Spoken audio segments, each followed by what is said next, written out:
Okay, सो अब हम पढ़ रहे हैं साइटोकाइनिन के बारे में। ये ग्रीनरी इंड्यूसिंग हार्मोन होता है एंड ये क्या करता है ना, क्लोरोफिल प्रिजर्वेशन टेस्ट भी ये देता है। ग्रीनरी इंड्यूसिंग हार्मोन होता है ये।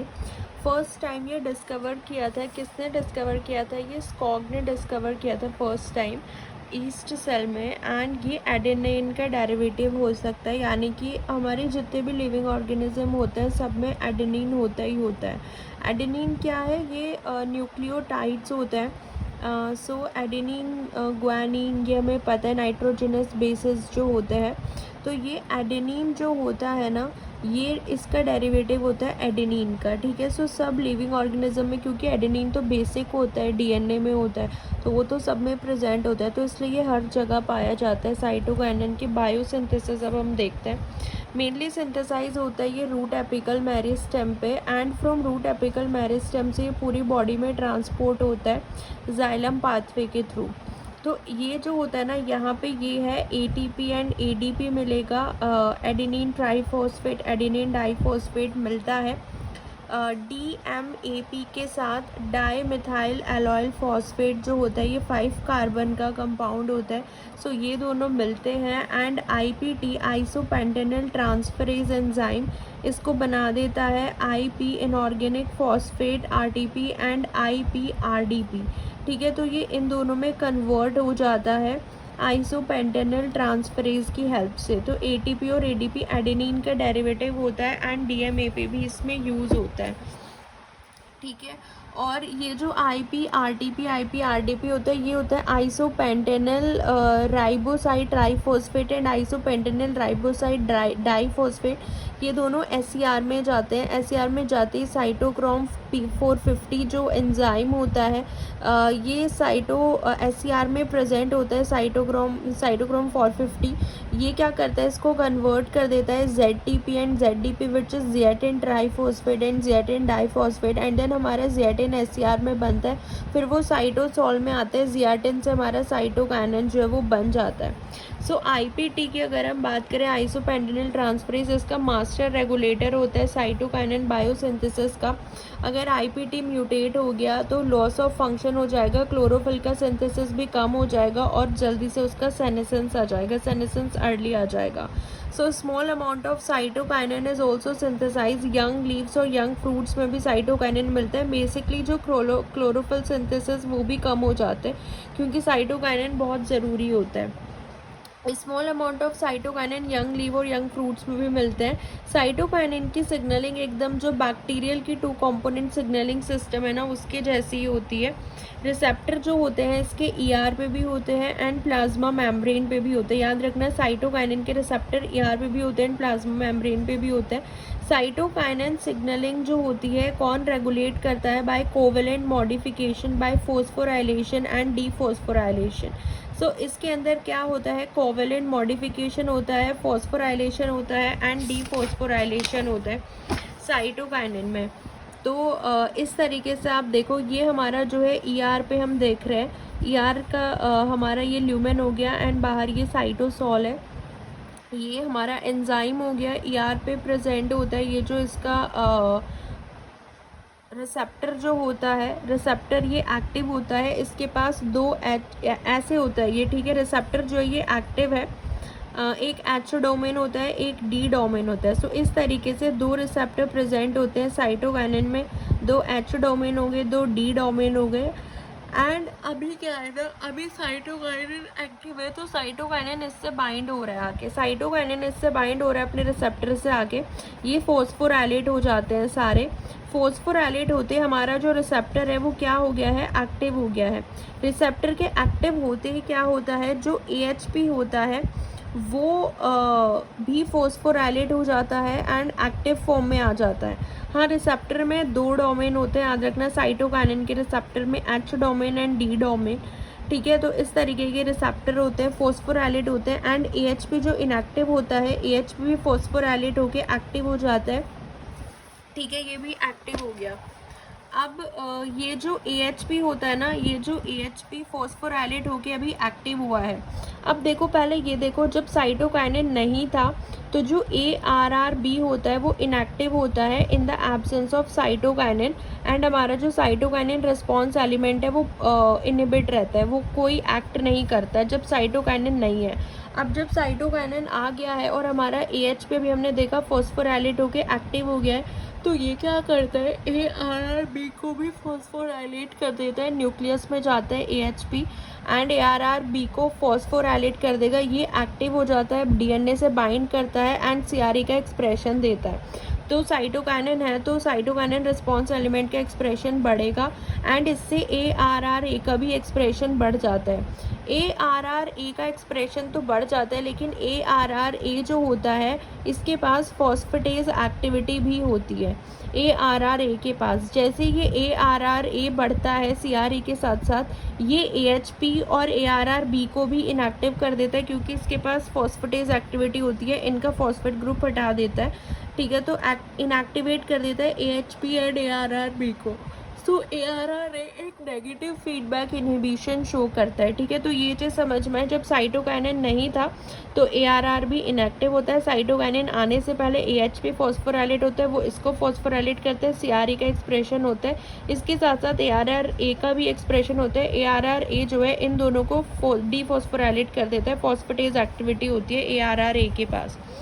अब इनका फुल फॉर्म देख लेते हैं। AHP नाम दिया अरेबिडोप्सिस हिस्टिडीन फॉस्फोट्रांसफरेज। ARR जो होता है ये अरेबिडोप्सिस रिस्पॉन्स रेगुलेटर होता है, ARR Arabidopsis response regulator. H का मतलब हिस्टिडीन, D का aspartate, CRE cytokinin response element. अगर देखो AHP और ARRB अगर म्यूटेट हो गए, क्योंकि ये दोनों क्या करते हैं, ये दोनों CRE को साइटोकाइनिन रिस्पॉन्स एलिमेंट को चलाते हैं, उसका एक्सप्रेशन बढ़ाते हैं, तो CRE कंटिन्यूसली बंद रहेगा। अगर ये म्यूटेट हो गए तो यानी कि सेनेसेंस जो है वो अर्ली आ जाएगा। अगर CRE बंद हुआ और साइटोकाइनिन नहीं बना तो सेनेसेंस अर्ली आ जाएगा, क्योंकि क्लोरोफिल की भी सिंथेसिस नहीं होगी। और ऐसे ही इसका ऑपोजिट होता है, अगर ARRA म्यूटेट हो जाता है, ARRA क्योंकि ये क्या करता है, ये उसको बंद कर देता है AHP और ARRB को। तो अगर ये म्यूटेट हो जाता है तो यानी कि वो कॉन्स्टिट्यूटिवली एक्टिव रहेगा, CRE स्विच ऑन रहेगा एंड सेनेसेंस जो है वो डिले हो जाएगा, ठीक है। सो ये सब इन्हीं जीन का ही काम होता है। अब फंक्शन क्या है, cytokinin chloroplast development and chlorophyll biosynthesis कराता है, प्रिवेंट एपिकल डोमिनेंस प्रिवेंट करता है and trigger more and more growth. जो लेटरल बर्ड होते हैं ब्रांचिंग को ट्रिगर करता है ये, ठीक है। और ऑक्सिन का अलग था, वो ब्रांचिंग को ट्रिगर नहीं करता था, वो एपिकल डोमिनेंस शो करता था। साइटोकाइनिन जो है ये एंटागोनिस्टिक होता है ऑक्सिन के, ये शूट डेवलपमेंट प्रमोट करता है, ऑक्सिन रूट डेवलपमेंट प्रमोट करता था। हॉर्टिकल्चर जो स्कॉग रेशियो होता है उसमें हम ऑक्सिन और साइटोकाइनिन का ही तो रेशियो लेते हैं। जब ऑक्सिन का रेशियो ज़्यादा होगा तो यानी कि रूट डेवलपमेंट होगा, कम होगा तो शूट डेवलपमेंट होगा, सॉरी, ठीक है, कम होगा तो शूट डेवलपमेंट होगा। बस इसमें यही याद रखना है। एंड ये टिश्यू कल्चर में या कैलस कल्चर जब हम यूज़ करते हैं, प्लांट टिश्यू कल्चर, उन सब में हम इसको यूज़ करते हैं। कैलस एक अनडिफ्रेंशिएटेड मास होता है, तो इस तरीके से ये साइटोकाइनिन का रोल होता है, ठीक है। These are the function of cytokinin. Cytokinin एक पॉजिटिव रेगुलेटर की तरह भी काम करता है ऑफ सेल डिवीजन, क्योंकि ये MPF को एक्टिव कर देता है बाय द एक्टिवेशन ऑफ जो CDC25 होता है ना, उसको अगर ये एक्टिव कर देगा, सेल साइकिल हम पढ़ चुके हैं, तो CDC25 को ये एक्टिव कर देता है, जो कि G2 फेज़ में होता है हमारे पास, है ना। CDC25 एक्टिव हो जाएगा तो हमारा जो मैचुरेशन प्रमोटिंग फैक्टर होता है MPF, वो एक्टिव हो जाएगा एंड जिसकी वजह से सेल डिवीजन जो है वो चलती रहेगी। सो पॉजिटिव रेगुलेटर होता है सेल डिवीजन का साइटोकाइनिन, ठीक है, इन प्लांट्स। अब हम नेक्स्ट हार्मोन के बारे में पढ़ते हैं, इथाइलिन। तो साइटोकाइनिन हमने देख लिया, ऑक्सिन हमने देख लिया एंड जिब्रेलिक एसिड हमने कवर कर लिया, सिग्नलिंग, उनकी सिंथेसिस, सब कुछ। अब हम इथाइलिन के बारे में देखते हैं। इथाइलिन का स्ट्रक्चर यही होता है, C2H4 CH2 double bond CH2 भी लिख सकते हैं। ये गैशियस होता है इन नेचर। इथाइलिन जो है ये अमाइनो एसिड मिथियोनिन से डिराइव्ड हुआ है एंड इसके पास क्या होते हैं, मिथाइलेटेड सल्फर इसके पास होता है, मिथियोनिन से डिराइव्ड हुआ है ये। सो इसके पास जो है सल्फ़र कंटेनिंग अमाइनो एसिड होता है। हाँ, मिथ्योनिन हमें पता ही है सल्फ अमाइनो एसिड होता है, sulphur containing amino acid, methylated sulphur. तो ये सब चीज़ें इसमें होती है। इथाइलिन का जो डेरिवेटिव है वो कौन है? मिथ्योनिन। इथाइलिन का अगर हम बायोसिंथेसिस देखें तो ये एक यंग साइकिल होती है, उससे सिंथेसाइज होता है, तो यंग साइकिल याद रखना। सो एस एडोमिथ्योनिन जो होता है वो मेन इंटरमीडिएट होता है इथाइलिन बायोसिंथेसिस का। पहले मिथ्योनिन आएगा। मिथ्योनिन क्या करेगा? जो हमारा एडोमेट सिंथेज होता है ये किस में कन्वर्ट कर देता है? एस एडोमिथ्योनिन में कन्वर्ट कर देगा। सैम एस एडोमिथ्योनिन और एटीपी का यहाँ पे यूज़ होता है, वो एडीपी एंड इनऑर्गेनिक फॉस्फेट में कन्वर्ट हो जाता है। एंड मिथ्योनिन से हमारा क्या बन जाता है? S adomethionine in the presence of enzyme AdoMet synthase की प्रेजेंस में। उसके बाद देखो जो हमारा ये एस एडो मिथ्योनिन जो बना है, यहाँ पे अगर आप ये एसीसी सिंथेज जो होता है, यहाँ पे जो एंजाइम यूज़ होता है दैट इज़ एसीसी सिंथेज, वो क्या करता है? जो हमारा एस एडो मिथ्योनिन जो बना था उसको कन्वर्ट कर देता है एसीसी में। देन एसीसी ऑक्सीडेज जो है एसीसी से इथाइलिन बनाते हैं। यहाँ पे जो ये एंजाइम है ना, एसीसी सिंथेज जो होता है, ये इसका टेम्परेचर अगर CO2 एंड ह्यूमिडिटी हम ज़्यादा बढ़ा देते हैं ना, तो एसीसी सिंथेज भी बढ़ जाता है। सो इसलिए फिर वो इथाइलिन बना देता है। एसीसी सिंथेज जो है वो टेम्परेचर, CO2, ह्यूमिडिटी पे भी डिपेंड करता है। ठीक है, तो इस तरीके से भी ये काम करता है। एंड अगर इथाइलिन ज़्यादा होगा तो सेनेसेंस जल्दी आएगा। सो पहले जब अगर आपको याद होगा तो जैसे हम आम जो होता है अगर हम उसको दबा देते थे पहले तो वो थोड़ा पक जाता था। तो वहाँ पे अगर ह्यूमिडिटी आप इंक्रीज़ कर रहे हो ना, तो उस केस में उसके अंदर जो एसीसी सिंथेज एंजाइम है ना, उसकी एक्टिविटी बढ़ जाती है, वो एक्टिव हो जाता है। एंड एसीसी सिंथेज क्या करता है? उसके अंदर एसीसी बना देगा एंड एसीसी उससे मिथ्योनिन इथाइलिन बना लेगा। इथाइलिन जो होता है ना, ये इथाइलिन हार्मोन जो होता है ये सेनेसेंस क्रिएट करता है। ठीक है, तो सेनेसेंस बढ़ा देता है उसकी। तो ये होता है इथाइलिन। एसीसी का होता है 1 अमाइनो साइक्लोप्रोपेन कार्बोक्सिलिक एसिड होता है, एसीसी को हम बोलते हैं। अब हम देखते हैं तो इसी तरीके से एसीसी जो है वो एक्टिवेट हो जाता है इन्हीं तरीके से।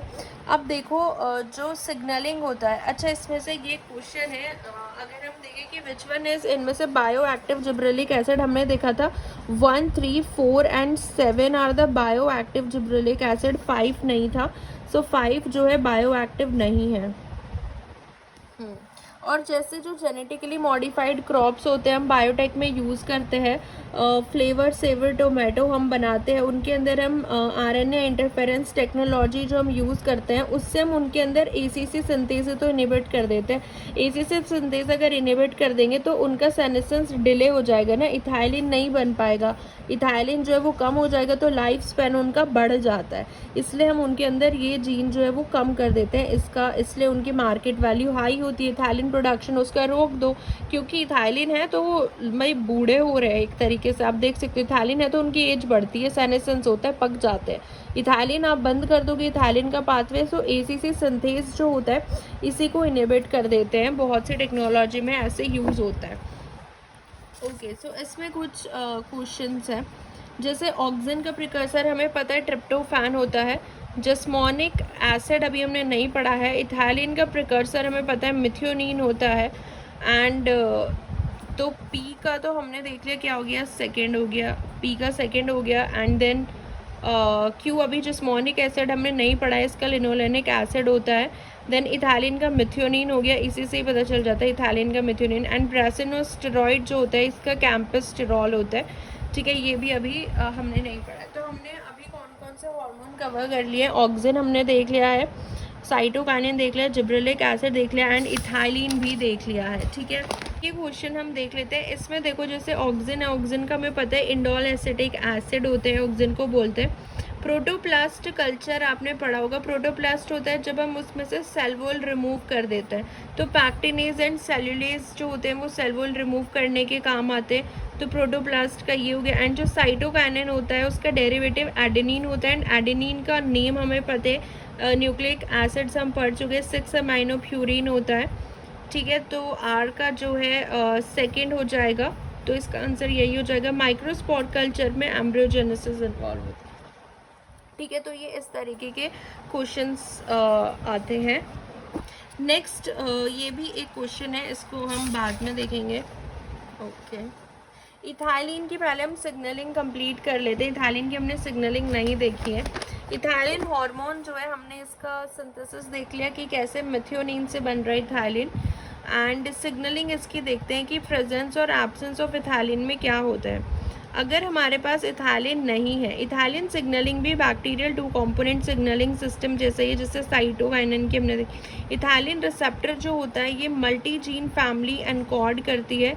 इथाइलिन का रिसेप्टर जो होता है वो मल्टी जीन फैमिली होती है, जो ER, Golgi body and plasma membrane पे होती है। ये भी ईआर पे होता है, गोल्जी बॉडी पे होता है एंड प्लाज्मा मेम्ब्रेन पे भी होता है। अगर हमारा इथाइलिन नहीं होगा, इसमें आप डिफरेंस देखना कि अगर हमारे पास इथाइलिन नहीं है, यार गोल्जी बॉडी, प्लाज्मा मेम्ब्रेन कुछ भी मान सकते हो, तो ये इसके क्या होते हैं, दो डोमेन होते हैं इसके भी रिसेप्टर में। तो ये रिसेप्टर इसका एक्टिव होता है जब इथाइलिन नहीं है। याद रखना, इथाइलिन नहीं है तो रिसेप्टर इसका एक्टिव है, फॉस्फोराइलेटेड है। ये क्या करेगा, सीटीआर को फॉस्फोराइलेट कर देगा। सीटीआर जो है वो एक्टिव हो जाता है, वो सीरीन थ्रियोनिन काइनेज होता है जो कि एक्टिव हो जाता है। तो सीटीआर एक सीरीन थ्रियोनिन काइनेज एक्टिव हो जाता है। उसके बाद ये क्या करता है, सीरीन थ्रियोनिन काइनेज एक्टिव है। अब यहाँ पे क्या होता है ना, ये EIN प्रेजेंट होता है यहाँ पे, EIN2, और यहाँ पे ये प्रोटीज होता है। प्रोटीज जो होता है वो इसको क्लीव नहीं कर सकता EIN2 को, क्योंकि ये फॉस्फोराइलेटेड है। ये जो सीरीन थ्रियोनिन काइनेज है ये इसको फॉस्फोराइलेट करके रखता है, तो EIN2 अभी क्लीव नहीं हो सकता, ये फॉस्फोराइलेटेड होता है। EIN2 फ्री नहीं है और वो न्यूक्लियस में नहीं जाएगा, जिसकी वजह से न्यूक्लियस में हमारा जो इथाइलिन रिस्पॉन्स फैक्टर जो होता है वो ऑफ रहता है, क्योंकि EIN3 दोनों इनएक्टिव होते हैं। अभी दोनों इनएक्टिव है। अब देखो, अगर इथाइलिन, ये सब इथाइलिन के एब्सेंस में हो रहा है। जैसे ही इथाइलिन आता है ना तो रिसेप्टर इनएक्टिव हो गया। रिसेप्टर के इनएक्टिव होते ही सीटीआर भी इनएक्टिव हो गया, काइनेज भी इनएक्टिव हो गया, serine threonine kinase, and EIN2 हमारा फॉस्फोराइलेटेड नहीं है तो प्रोटीज इसको क्लीव कर देगा। EIN2 अब फ्री हो गया है, वो एंटर करेगा न्यूक्लियस में। EIN2 और EIN3 जो है ये एक्टिव होता है, EIN3 को एक्टिव करता है। EIN3 और ERF मिलके क्या करते हैं, इंक्रीज हो जाता है इसका इथाइलिन रिस्पॉन्स एलिमेंट जो है वो बढ़ जाता है। तो इथाइलिन के प्रेजेंस में रिसेप्टर एक्टिव नहीं होता है, प्रेजेंस में एंड एब्सेंस में रिसेप्टर एक्टिव होता है। मेन काम EIN2 का होता है वो क्लीव है कि नहीं है। ठीक है, तो ये इस तरीके की इथाइलिन की सिग्नलिंग होती है। इसके थोड़े से फुल फॉर्म देख लेते हैं। EIN मतलब ethylene insensitive, and EIN ERF ethylene response factor, CTR होते हैं कॉन्स्टिट्यूटिव ट्रिपल रिस्पॉन्स। अगर ये रिसेप्टर म्यूटेट हो जाए इथाइलिन का, और अगर CTR या काइनेज इनमें से कोई भी म्यूटेट हो जाए, क्योंकि रिसेप्टर CTR और काइनेज क्या कर रहे हैं, इथाइलिन को एक्सप्रेस नहीं होने दे रहे हैं। तो अगर ये म्यूटेट हो जाए तो इथाइलिन जो है वो कॉन्टीन्यूसली एक्सप्रेस करेगा, क्योंकि ये अपना काम नहीं कर पाएंगे। सो इथाइलिन रिस्पॉन्स फैक्टर एक्सप्रेस करेगा इन द प्रेजेंस और एब्सेंस ऑफ इथाइलिन। बट अगर EIN2, 3 या ERF हम म्यूटेट कर दें, ERE is constitutively switched off रहेगा, यानी कि हमारा जो एक्टिव इथाइलिन रिसेप्टर है वो एक्ट कर रहा है as a negative response regulator. हाँ, वही अगर ERF और EIN2, 3 को हम म्यूटेट कर दें, जिनका काम होता है इथाइलिन को, ERF को बनाना, तो अगर इनका म्यूटेशन हो जाए तो वो ऑफ रहेगा कॉन्स्टिट्यूटिवली। हाँ, सो इथाइलिन जो होता है ये एक इम्पॉर्टेंट प्लांट हार्मोन होता है। बहुत सारे एस्पेक्ट ये जो है कंट्रोल करता है। कुछ स्टेटमेंट इसका देख लेते हैं। स्टेटमेंट 1, जो अनबाउंड इथाइलिन होता है इथाइलिन सिग्नलिंग पाथवे से, unbound ethylene receptor work as a positive regulator of response pathway. There are more than 2 type of ethylene receptors are known. And next is जो C terminal होता है ethylene receptor का, उसमें H and D domain होते हैं। EIN2 is a transmembrane protein. अगर EIN2 mutation हो जाए तो वो इथाइलिन का प्रमोट करेगा ethylene response in both seeding and adult Arabidopsis. देखो ये तो वैसे गलत हो गया। अगर आप EIN2, हमें करेक्ट स्टेटमेंट अगर बतानी है, तो अगर आप EIN2 को म्यूटेट करेंगे, क्योंकि EIN2 काम क्या करता है, इथाइलिन का प्रोडक्शन करता है। लेकिन अगर आप EIN2 को ही म्यूटेट कर दोगे जो कि इथाइलिन का प्रोडक्शन कर रहा है, तो अब वो प्रोडक्शन नहीं करेगा, यानी कि इथाइलिन का प्रोडक्शन नहीं होगा EIN2 म्यूटेशन में। सो डी तो वैसे ही रॉन्ग हो गया। देन C टर्मिनल जो होता है इथाइलिन रिसेप्टर का, उसमें H एंड D डोमेन होते हैं। हाँ, ये भी सही है। हमने देखा था कि C टर्मिनल में H एंड D डोमेन होते हैं, दिस इज़ करेक्ट। देन ये बचता है B। और जो इथाइलिन का रिसेप्टर होता है वो तो नेगेटिव रेगुलेटर होता है रिस्पॉन्स पाथवे का, पॉजिटिव नहीं होता है। There are more than 2 type of ethylene receptors are known, yes ये करेक्ट है। There are more than 2 types of ethylene receptors जो है दे आर नॉन। सो हमें इसमें से जो है करेक्ट स्टेटमेंट बताना था, वो हमने बता दिया है। अब आ जाते हैं हम इथाइलिन के फंक्शन पे, जो कि काफ़ी इम्पॉर्टेंट है इथाइलिन का फंक्शन। सो इथाइलिन का फंक्शन अगर हम देखें, इथाइलिन जो होता है ये एक मेन सेनेसेंस हार्मोन है इथाइलिन, यानी कि ये जो है एजिंग कराता है, ठीक है, प्लांट की। इथाइलिन सेनेसेंस को प्रमोट करता है। इथाइलिन रूट डेवलपमेंट भी प्रमोट करता है अगर ड्रॉट कंडीशन है तो। इथाइलिन फ्लावरिंग प्रमोट करता है पाइन एप्पल में। इथाइलिन जो है वो फ्रूट राइपनिंग भी, जैसे फ्रूट जो पक जाता है, वो हमने इथाइलिन की उसमें देखा था कि ACC सिंथेज और ACC फॉर्म कर रहा था इथाइलिन जब बन रहा था उसकी बायोसिंथेसिस में, कि फ्रूट राइपनिंग जो है वो प्रमोट करता है। जैसे बनाना जो होता है जब राइपनिंग मतलब वो पक जाता है, ठीक है। जैसे कोई भी मतलब आप देखते हो कि कोई भी फ्रूट अगर पक रहा है, ठीक है, उसका कलर चेंज होने लगता है, डार्क कलर का वो होने लगता है, यानी कि उसका जो क्लोरोप्लास्ट होता है वो क्रोमोप्लास्ट में कन्वर्ट होने लगता है, तो वो पक जाता है। सॉफ्टनेस उसकी बढ़ने लगती है, कोई पक जाता है तो वो बहुत सॉफ्ट हो जाता है ना, कोई भी फ्रूट आप देखते हो, यानी कि उसके अंदर बहुत सारे टाइप के कैल्शियम और मैग्नीशियम पैक्टिनेज जो है वो एक्टिवेट हो गए हैं, जो कि उसके मिडल लैमेला जो होता है सेल वॉल का, उसको क्या करते हैं, हाइड्रोलाइज कर देते हैं, जिसकी वजह से वो सॉफ्ट हो जाता है, तो वो सॉफ्टनेस भी बढ़ने लगती है। दूसरा आप देखते हो कि उसमें से फ्रेग्रेंस आने लगती है, जब कोई फ्रूट पक जाता है ना तो उसकी महक आने लगती है। इसका मतलब उसके अंदर जो पॉलीसेक्राइड होता है ना वो कन्वर्ट हो जाता है किसमें, सुक्रोज में। पॉलीसेक्राइड जो है बनाना के अंदर वो सुक्रोज में कन्वर्ट होने लग जाता है, फ्रेग्रेंस उसमें बढ़ जाती है ना, तो इस हिसाब से होता है। तो ये सारी चीज़ें इथाइलिन ही प्रमोट करता है, which is the main fruit ripening hormone. और फ्रूट्स जो है हम क्लासिफाई करते हैं, कुछ क्लाइमेट्रिक फ्रूट होते हैं, यानी कि जिनके अंदर जो राइपनिंग होती है वो इथाइलिन डिपेंडेंट मैनर में होती है, जैसे मैंगो, पपाया, ग्रेप्स, बनाना, जैक फ्रूट हो गया। एंड नॉन क्लाइमेट्रिक फ्रूट मतलब जिनके अंदर इथाइलिन इंडिपेंडेंट मैनर में राइपनिंग होती है, जैसे रुटेसी फैमिली के जो मेंबर होते हैं, जैसे सिट्रस फ्रूट हो गया, ऑरेंज, लेमन, ये सब हो गए। इथाइलिन को हम आर्टिफिशियली यूज्ड भी करते हैं फ्रूट राइपनिंग के अंदर, ठीक है। तो ये याद रखना, citrus fruit and orange, lemon, ये सब जो है इथाइलिन इंडिपेंडेंट मैनर में राइपन, इनके जो एजिंग होती है, जो ये पकते हैं, राइपनिंग जो इनकी होती है वो नॉन क्लाइमेट्रिक होती है, यानी कि इथाइलिन इंडिपेंडेंट मैनर में होती है। तो इस तरीके से हम फ्रूट्स को क्लासिफाई कर सकते हैं। दूसरा अगर हम देखें कि इसके अंदर जो होता है क्लाइमेट्रिक रेस्पिरेशन भी हम दिखा सकते हैं क्लाइमेट्रिक फ्रूट की, जैसे ये रेट ऑफ रेस्पिरेशन बढ़ रहा है एंड ये है टाइम ऑफ राइपनिंग, ठीक है। तो अगर आप ये देखोगे इस तरीके का ग्राफ, ये आ रहा है नॉन क्लाइमेट्रिक रेस्पिरेशन में। नॉन क्लाइमेट्रिक रेस्पिरेशन में क्योंकि जैसे आप देख रहे हो एज विद, क्योंकि जैसे राइपनिंग होती जा रही है तो इसका रेट ऑफ रेस्पिरेशन जो है वो कम होता जा रहा है, फ्रूट जो है फॉल डाउन हो जाएगा। लेकिन जो क्लाइमेट्रिक रेस्पिरेशन होती है, जो मतलब इथाइलिन डिपेंडेंट मैनर में जिसमें हो रहा है, जैसे इनिशियली वो डिक्रीज हुआ तो हम इसके अंदर सडन इंक्रीज देखते हैं, रेस्पिरेटरी राइज देखते हैं, जिसको हम क्लाइमेट्रिक रेस्पिरेशन बोलते हैं। तो ये क्लाइमेट्रिक फ्रूट में देखने को मिलता है, और ये क्लाइमेट्रिक फ्रूट में होता है, ये नॉन क्लाइमेट्रिक होता है, ठीक है, जिसके अंदर रेट ऑफ रेस्पिरेशन भी कम हो रहा है, नॉन क्लाइमेट्रिक रेस्पिरेशन। और ये होता है क्लाइमेट्रिक रेस्पिरेशन, जिसमें सडन रेस्पिरेशन या राइज देखने को मिलता है।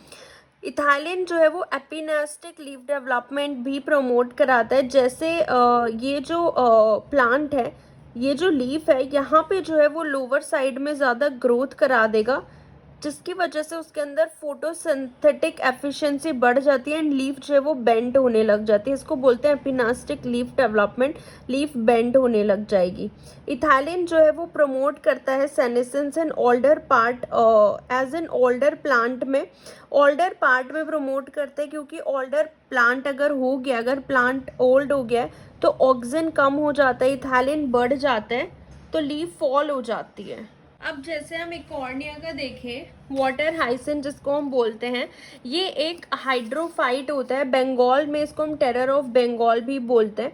पूरे वाटर को कवर कर लेता है ये, ठीक है। तो ये एक फ्री फ्लोटिंग प्लांट होता है और इसका जो पेटियोल होता है वो थोड़ा स्वेलॉन होता है, स्वेलॉन पेटियोल होता है। एंड इसके अंदर जो है इसका एयर चैम्बर जो बनता है ना वो स्वेलॉन पेटियोल से ही बनता है, एयर चैम्बर, ठीक है। एयर चैम्बर में इसका जो ऑक्सीजन होता है वो स्टोर होता है एंड इसका जो बायांसी होता है वो यही मेंटेन करता है, यानी कि एक ऑक्सीजन स्टोरेज साइट होती है नॉर्मल एरोबिक रेस्पिरेशन के लिए, जो एयर चैम्बर बनता है स्वेलॉन पेटियोल की वजह से, और ये वाटर को कवर करके रखता है। इसके अंदर कोई फोटोसिंथेसिस अगर इसमें देखें तो डिजॉल्व अगर ये होगा ना, मतलब अगर ये किसी भी वाटर बॉडी में है तो ये ऊपर पूरे वाटर को कवर कर लेगा, तो जो अंदर प्लांट होंगे वो फोटोसिंथेसिस नहीं कर पाएंगे और उनका जो डिजॉल्व ऑक्सीजन होगा वो कम हो जाएगा और बायोलॉजिकल ऑक्सीजन डिमांड बढ़ जाएगी प्लांट्स की।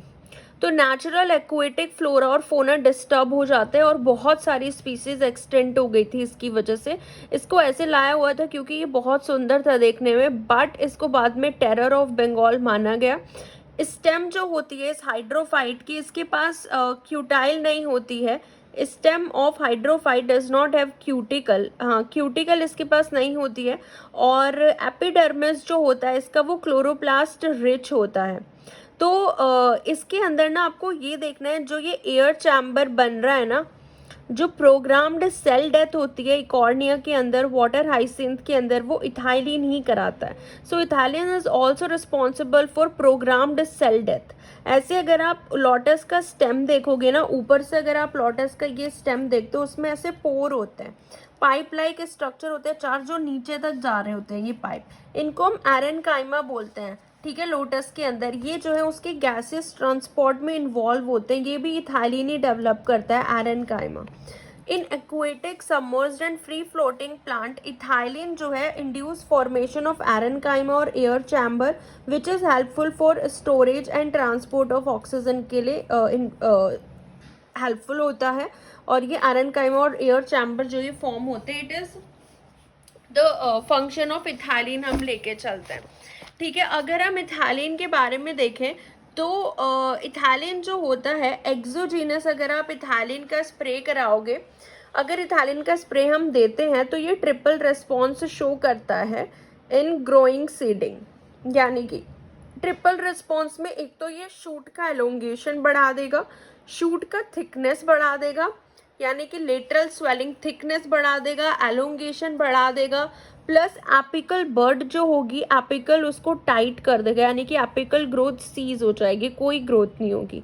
एपिकल बर्ड की टाइटनिंग, शूट का एलोंगेशन कम हो जाएगा, रिड्यूस शूट एलोंगेशन, शूट का थिकनेस बढ़ा देगा, थिक हो जाएगा शूट, और वो जो है इतना लंबा नहीं हो पाएगा और एपिकल बर्ड उसकी टाइट हो जाएगी। Gases use for artificial ripening of fruit के लिए हम एसिटिलीन यूज करते हैं, ठीक है, ये भी याद रखना। प्लस ये क्वेश्चन है, Arabidopsis seed were planted on MS plate with और without hormone added to the medium, seed were found to germinate late in the hormone containing MS plate as compare to MS plate without hormone, identify the hormone. यानी कि हमने देखा कि जो हमारी MS plate थी उसमें वो जर्मिनेट हो रहे हैं लेट, और एज़ कम्पेयर टू जो विदाउट हार्मोन वाली थी उसमें वो मतलब क्या हो रहे हैं, जल्दी जर्मिनेट हो रहे हैं, बट उसमें वो लेट जर्मिनेट हो रहे हैं। तो हमें हार्मोन देखना है इसमें क्या होगा। तो अगर हम देखें जो जर्मिनेशन डिले करता है, यानी कि अगर हमने हार्मोन डाले हुए हैं तो उसके अंदर ABA ज़्यादा होगा, क्योंकि ABA क्या करता है, डिले करता है जर्मिनेशन को। एबीए जर्मिनेशन डिले करता है, क्योंकि हम जर्मिनेशन में दो ही रेशियो देखते हैं, जिब्रेलिक एसिड और एबीए का। जिब्रेलिक एसिड ज़्यादा होगा तो वो जर्मिनेट कराता है, एबीए ज़्यादा होगा तो वो जर्मिनेशन को डिले करा देता है, डॉर्मेंसी मेंटेन कराता है एबीए। ठीक है, तो ये क्वेश्चन हो गया। उसके बाद हम एबीए के बारे में ही पढ़ने जा रहे हैं, which is a stress hormone, और इसको हम एब्सिसिक एसिड भी बोलते हैं। एबीए ये जो है हर एक सेल में सिंथेसाइज होता है। ठीक है, it is synthesize in almost all cell of the plant, which जहाँ पे क्लोरोप्लास्ट होगा, विच हैविंग क्लोरोप्लास्ट, वहाँ पे ये सिंथेसाइज होता है। ये 15 कार्बन का कंपाउंड होता है ABA, sesquiterpene, which is synthesized in plant by using tetraterpene. Tetraterpene को यूज करके ये सिक्वेस्टरपीन बनता है, जो कि 15 कार्बन का कंपाउंड होता है। ठीक है, इसकी हम एक बार सिंथेसिस देख लेते हैं। बायोसिंथेसिस एबीए के, जैसे कि हमारे पास यहाँ पे हमारे पास क्या है, क्लोरोप्लास्ट है। ठीक है, तो ये जो हमारे पास क्लोरोप्लास्ट है ना, ये जो क्लोरोप्लास्ट होता है, इसमें हम देखते हैं कि एबीए की बायोसिंथेसिस कैसे हो रही है। क्लोरोप्लास्ट के अंदर pyruvate plus glyceraldehyde 3 phosphate मिलते हैं, वो आईपीपी बनाएंगे, isopentenyl pyrophosphate and isopentenyl diphosphate. ये प्रिकर्सर होते हैं, IPP and IDP are the precursor. Then ये 8 मॉलिक्यूल इसके कंबाइन होते हैं एंड वो जियाजेंथीन बना लेंगे। जियाजेंथीन कन्वर्ट हो जाता है ट्रांस वायोलाजेंथीन में। देन ट्रांस वायोलाजेंथीन का इंटरमीडिएट फॉर्म होता है 9 सिस नियोजेंथीन, एंड ये फिर कन्वर्ट हो जाता है जेंथिनिन में। ठीक है, कन्वर्ट इनटू किसमें, 9 सिस नियोजेंथीन जो होता है ये इंटरमीडिएट बनता है इसमें, एंड वो जेंथिनिन में कन्वर्ट हो जाता है। Pyruvate glycerol 3 phosphate IPP IDP, then 8 molecule combine and form xanthin, then convert into transviolaxanthin. फिर इसमें एक इंटरमीडिएट फॉर्म होता है 9 सिस नियोजेंथीन, जो कि कन्वर्ट हो जाता है जेंथिनिन में। ठीक है, तो ये इसमें आप देखो जो जेंथिनिन होता है फिर वो साइटोसोल में आता है एंड वो कन्वर्ट हो जाता है एबीए एल्डिहाइड में। ठीक है, उसके बाद जेंथिनिन जो है वो कहाँ आता है, साइटोसोल में आता है एंड कन्वर्ट हो जाता है एबीए एल्डिहाइड में। इसमें आप जो एनसीईडी एंजाइम होता है, ये होता है 9 सिस इपॉक्सी कैरोटिनॉइड डाईऑक्सीजनेज। ठीक है, ये जो हार्मोन होता है जो जेंथिनिन में कन्वर्ट कराता है। उसके बाद एबीए जो है वो एक्टिवेट होता है, इनएक्टिवेट होता है। एबीए 8 हाइड्रोलेज एंजाइम एबीए को इनएक्टिव कर देता है, और एनसीईडी जो एंजाइम होता है वो एबीए को एक्टिव करता है, और एक एबीए 8 ऑक्सीलेज होता है वो इनएक्टिव करता है एबीए को, हाइड्रोक्सीलेज होता है। ठीक है, हाइड्रोक्सीलेज। सो एबीए 8 हाइड्रोक्सीलेज जो होता है वो एबीए को इनएक्टिव करता है, हाँ यही देखा, एंड एनसीईडी एक्टिव करता है एबीए को।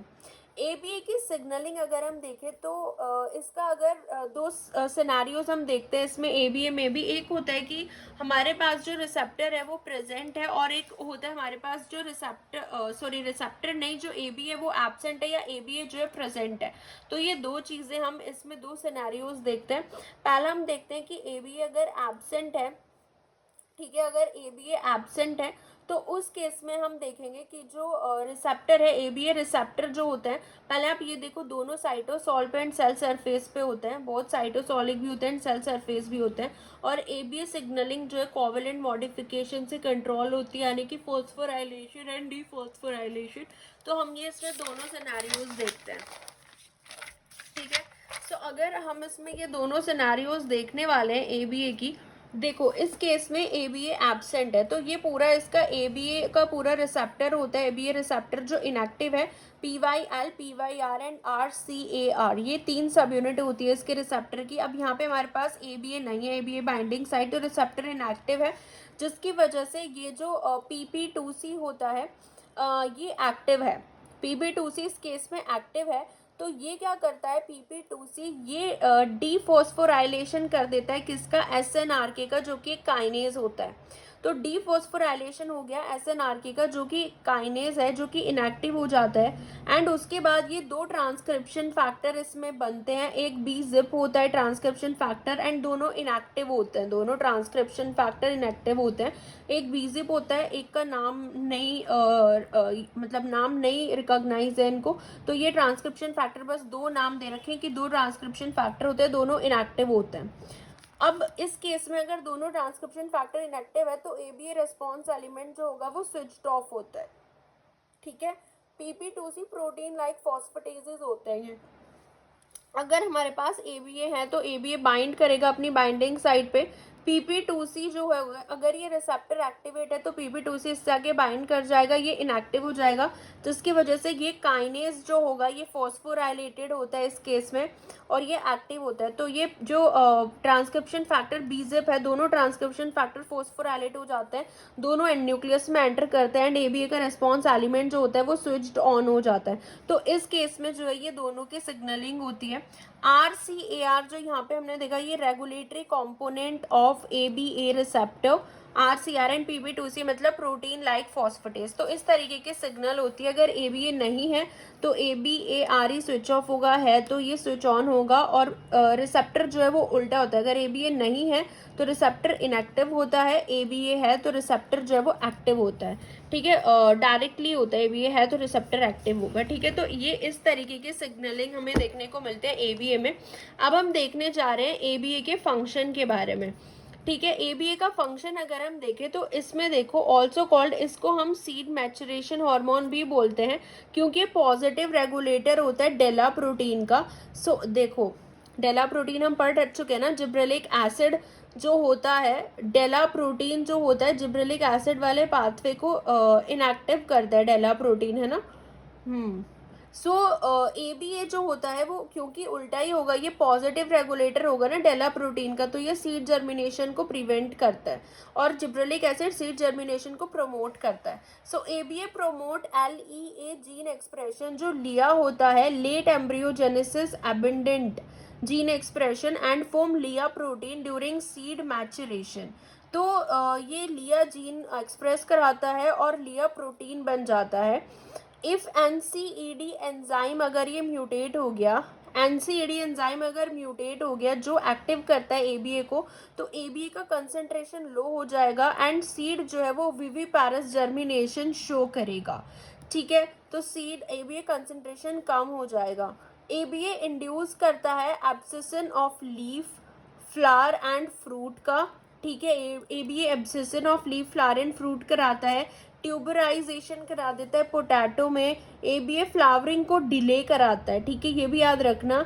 ABA रूट डेवलपमेंट भी कराता है एंड इनहिबिट करता है शूट डेवलपमेंट को। ड्रॉट कंडीशन में रूट को तो डेवलप करा देगा एंड शूट डेवलपमेंट इनहिबिट कर देगा जब ड्रॉट कंडीशन आ रही होगी।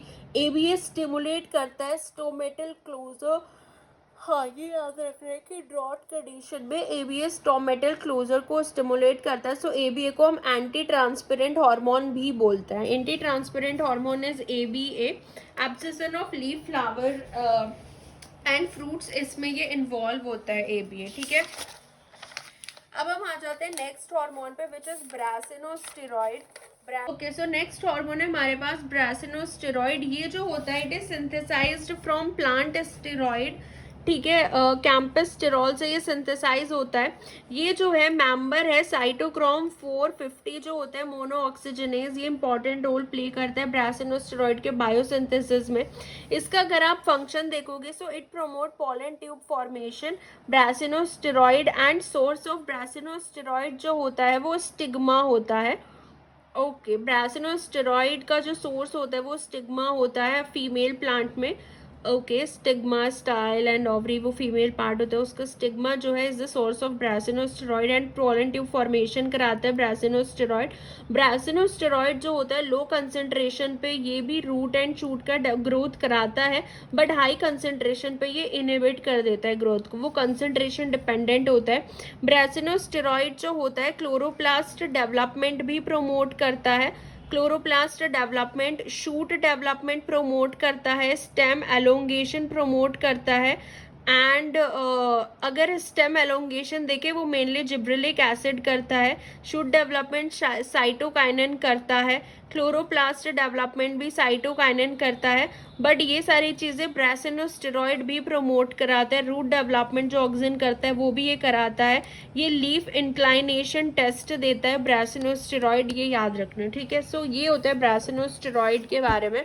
ब्रासिनोस्टेरॉइड की जो सिग्नलिंग होती है ना ये अगर हम देखें ब्रासिनोस्टेरॉइड की सिग्नलिंग जो होती है, इसके अंदर हमारे पास प्लाज्मा मेम्ब्रेन है, ठीक है, रिसेप्टर, ये इसी का रिसेप्टर है, ब्रासिनोस्टेरॉइड का ये रिसेप्टर है, ठीक है। ये जो आप ब्रासिनोस्टेरॉइड का रिसेप्टर देख रहे हो प्लाज्मा मेम्ब्रेन पे ये प्रेजेंट है। इसके पास ये अंदर एक काइनेज डोमेन होता है, यहाँ पे केडी काइनेज डोमेन, एंड ये होता है बाहर जो है ब्रासिनोस्टेरॉइड काइनेज इनहिबिटर होता है, BK inhibitor, kinase inhibitor and kinase domain, and ये होमोडाइमेरिक फॉर्म होती है in the absence of brassinosteroid, जब एब्सेंट होता है। और इस साइड ये एक और अनादर प्रोटीन होमोडाइमेरिक फॉर्म में प्रेजेंट होता है जो कि बैक होता है, दैट इज ब्रासिनोस्टेरॉइड एसोसिएटेड काइनेज, ठीक है।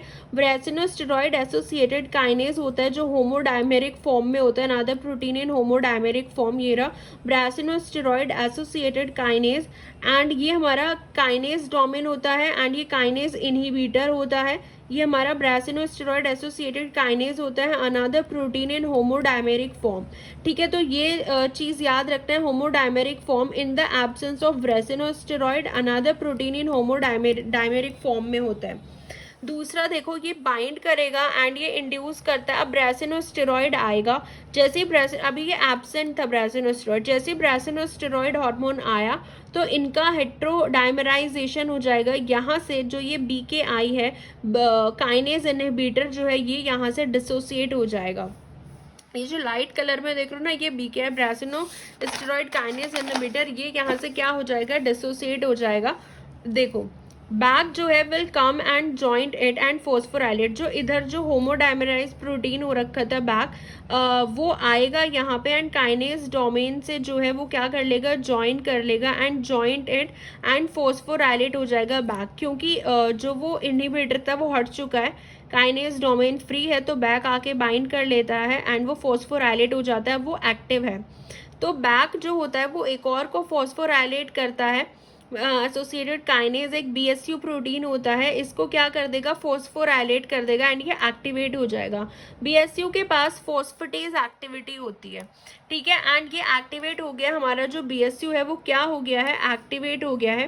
तो इस केस में क्या होगा, देखो अगर ये एक्टिव होता है, BSU है phosphatase activity, so there is a factor bin होता है जो कि फोस्फोराइलेटेड होता है, फोस्फोराइलेटेड बिन एक्टिव होता है, नॉर्मली ये एक्टिव होता है फोस्फोराइलेटेड बिन। तो जो एक्टिव बिन होता है ना, ये क्या करता है, जो फोस्फोराइलेटेड बिन जो होता है जो कि एक्टिव है, ये क्या करता है, एक्टिव बिन एंटर करता है न्यूक्लियस में, एक्टिव बिन एंटर करता है एंड ये जो हमारे पास होता है BES और BZR, इसको इनएक्टिव करके रखता है। बिन नॉर्मली क्या रहता है, फोस्फोराइलेटेड होता है एंड एक्टिव बिन एंटर करता है न्यूक्लियस में, और BS और BZR ट्रांसक्रिप्शन फैक्टर को इनएक्टिव करके रखते हैं, तो कोई एक्सप्रेशन नहीं होता। बट जैसे BSU एक्टिवेट हो जाता है, BSU क्या करता है, एक्टिवेट होते ही इसका क्या कर देगा, डीफॉस्फोराइलेशन करा देगा। तो जो हमारा यहाँ पे बिन प्रोटीन होता है इसका क्या हो जाता है, डीफॉस्फोराइलेशन, एंड वो इनएक्टिव हो जाता है, it is degraded by 26 S proteasomal complex. तो बिन अब एंटर नहीं करेगा, डिग्रेड हो गया है, it will not enter in nucleus. तो इस केस में जो हमारा BES और BZR होते हैं ये पॉजिटिव एक्टिवेट हो जाते हैं, यहाँ पे हमारा ब्रासिनोस्टेरॉइड रिस्पॉन्स एलिमेंट जो है वो एक्टिव हो जाएगा। तो इस तरीके से वो जो है इसकी सिग्नलिंग होती है, ठीक है, ब्रासिनोस्टेरॉइड की। अब आफ्टर बाइंडिंग ऑफ, जैसे ही ब्रासिनोस्टेरॉइड जो होता है टू इट्स रिसेप्टर से जैसे ही बाइंड करता है वो हेट्रोडाइमराइजेशन करा देता है। आफ्टर हेट्रोडाइमराइजेशन BKI जो है वो डिसोसिएट हो जाएगा रिसेप्टर से, हेट्रोडाइमराइज रिसेप्टर जो होगा BSU का एक्टिवेशन करा देगा फॉस्फोराइलेशन से। एक्टिव BSU क्या करेगा, बिन का डिफॉस्फोराइलेशन, बिन का डिग्रेड हो जाएगा 26 proteasomal complex, so transcription factor BS और BZR न्यूक्लियस में एक्टिव हो जाएगा एंड ब्रासिनोस्टेरॉइड रिस्पॉन्स एलिमेंट जो है वो एक्सप्रेस हो जाएगा। बिन मतलब brassinosteroid insensitive KD kinase domain होता है, बैक होता है brassinosteroid associated kinase and BKI brassinosteroid kinase inhibitor. So ये बिल्कुल रिटर्न फॉर्म में लिख दिया, बट पूरा signalling I have already told, ठीक है। तो ये पूरा सिग्नलिंग कैसे होता है ब्रासिनोस्टेरॉइड का। नेक्स्ट हमारा हार्मोन आ जाता है स्ट्रिगोलैक्टोन। यस, स्ट्रिगोलैक्टोन जो होता है ये कैरोटीनॉइड से डिराइव्ड होता है ठीक है, इसका जो प्रिकर्सर होता है वो कार्लेक्टोन होता है। स्ट्रिगोलैक्टोन की बायोसिंथेसिस रिप्रेजेंट करती है स्पीसीज स्पेसिफिसिटी। ठीक है, तो ये स्पीसीज स्पेसिफिक होता है स्ट्रिगोलैक्टोन, एंड उसी हिसाब से इसकी बायोसिंथेसिस होती है। कैरोटीनॉइड से डिराइव्ड है। कार्लेक्टोन इसका प्रिकर्सर होता है। Max 1 gene and cytochrome 450 involve होते हैं इसकी बायोसिंथेसिस में। Max 1 and cytochrome 450। Max 2 gene जो है वो स्ट्रिगोलैक्टोन के सिग्नलिंग में इन्वॉल्व होता है। It is derived from host derived germination stimulus for root parasitic plant. ठीक है, और ये कहाँ से डिराइव्ड हुआ है? स्ट्रिगोलैक्टोन जो जर्मिनेशन स्टिमुलस जो होता है रूट पैरासिटिक प्लांट के लिए, वहाँ से ये डिराइव्ड हुआ है। Host derived germination stimulus for root parasitic plant. ये सिम्बायोटिक इंटरैक्शन कराता है with arbuscular mycorrhizal fungal association with higher root and facilitate uptake of phosphate from soil। Temporary relationship है ये प्रोटोकॉपरेशन। ओह, तो ये स्ट्रिगोलैक्टोन कराता है। जो सिम्बायोटिक इंटरैक्शन होता है ना माइकोराइजल फंजाई का एसोसिएशन जो होता है हायर रूट के साथ, तो फिर वो फिर फॉस्फेट का अपटेक कराते हैं, facilitate Uptake of phosphate from soil. तो ये जो प्रोटोकॉपरेशन होता है ये स्ट्रिगोलैक्टोन कराता है। सिम्बायोटिक इंटरैक्शन इसमें ये इन्वॉल्व होता है स्ट्रिगोलैक्टोन। ठीक है, और जैसे हम ऑक्सिन का देखते हैं वो एपिकल डोमिनेंस कराता है। साइटोकाइनिन शूट डेवलपमेंट कराता है। आईपीटी जीन इन्वॉल्व होता है साइटोकाइनिन में। स्ट्रिगोलैक्टोन क्या करता है ना, ये आईपीटी जीन को इनहिबिट करता है, यानी कि कोई साइटोकाइनिन नहीं बनेगा और एपिकल डोमिनेंस होगा। देखो ये ब्रांचिंग को सप्रेस कर रहे हैं, मतलब ये ऑक्सिन जैसा काम कर रहा है। ऑक्सिन भी तो ब्रांचिंग नहीं होने देता ना। तो ये शूट एपिकल बर्ड जो है हमारा, शूट एपिकल मेरिस्टेम, यहाँ पे ऑक्सिन है और ये हमारी ऑक्सिलरी बर्ड होती है। ऑक्सिन इसको इनहिबिट करता है ऑक्सिलरी बर्ड को, ताकि ब्रांचिंग ना हो। तो ऑक्सिन एपिकल डोमिनेंस प्रमोट करता है। साइटोकाइनिन जो होता है ये ऑक्सिलरी बर्ड को ग्रो करता है एंड एपिकल बर्ड को इनहिबिट करता है। साइटोकाइनिन ब्रांचिंग, साइटोकाइनिन ऐसे ब्रांचिंग बढ़ाएगा, ऑक्सिन उसका एपिकल डोमिनेंस बढ़ाता है। सो ऑक्सिन पॉजिटिव रेगुलेशन करता है मैक्स 1 और मैक्स 2 जीन का। मैक्स 1 और मैक्स 2 जीन पॉजिटिवली क्या करेंगे, स्टिमुलेट करेंगे। मैक्स 1 और मैक्स 2 जीन पॉजिटिवली स्टिमुलेट करेंगे, स्ट्रिगोलैक्टोन को एक्टिव करेंगे। अब स्ट्रिगोलैक्टोन जो होता है ना, ये एक तो आईपीटी जीन को इनहिबिट कर देता है जिससे साइटोकाइनिन कम हो जाता है, प्लस ये पॉजिटिव रेगुलेटर होता है ब्रा-सी जीन का। ब्रा-सी जीन जो होता है ये ब्रांचिंग को इनहिबिट करता है। तो ये दो काम कर रहा है स्ट्रिगोलैक्टोन, एक को आईपीटी जीन को इनहिबिट कर रहा है, दूसरा ब्रासी जीन को रेगुलेट कर रहा है। ब्रासी जीन भी ब्रांचिंग को इनहिबिट करता है एंड आईपीटी जीन साइटोकाइनिन कम कर देगा, जिसकी वजह से ब्रांचिंग नहीं होगी। एंड साइटोकाइनिन जो होता है it is a negative regulator होता है ब्रासी जीन का, क्योंकि साइटोकाइनिन तो ब्रांचिंग कराएगा ना। तो ये याद रखना है स्ट्रिगोलैक्टोन का, ये इंपॉर्टेंट होता है। स्ट्रिगोलैक्टोन भी ब्रांचिंग के खिलाफ है, वो भी एपिकल डोमिनेंसी शो करता है। ठीक है, ये भी आईपीटी जीन को इनहिबिट कर देता है। अगर हम यहाँ पे देखें ब्रासी जीन, ये एक ब्रांच्ड जीन होता है। ब्रासी जीन ब्रांचिंग इनहिबिट करता है। ठीक है, जस्मोनिक एसिड और सैलिसिलिक एसिड हम अभी स्ट्रेस फिजियोलॉजी में पढ़ेंगे, तो हमारे ऑलमोस्ट हार्मोन की सिग्नलिंग सब कवर हो गई है। थोड़े बहुत हम क्वेश्चन देखते हैं। चलो, which of the following plant derived signalling molecule induce hyphal branching of arbuscular fungi, a phenomena that is observed. अभी हमने पढ़ा है फंजाई और उसके एसोसिएशन में कौन इन्वॉल्व होता है, स्ट्रिगोलैक्टोन इन्वॉल्व होता है।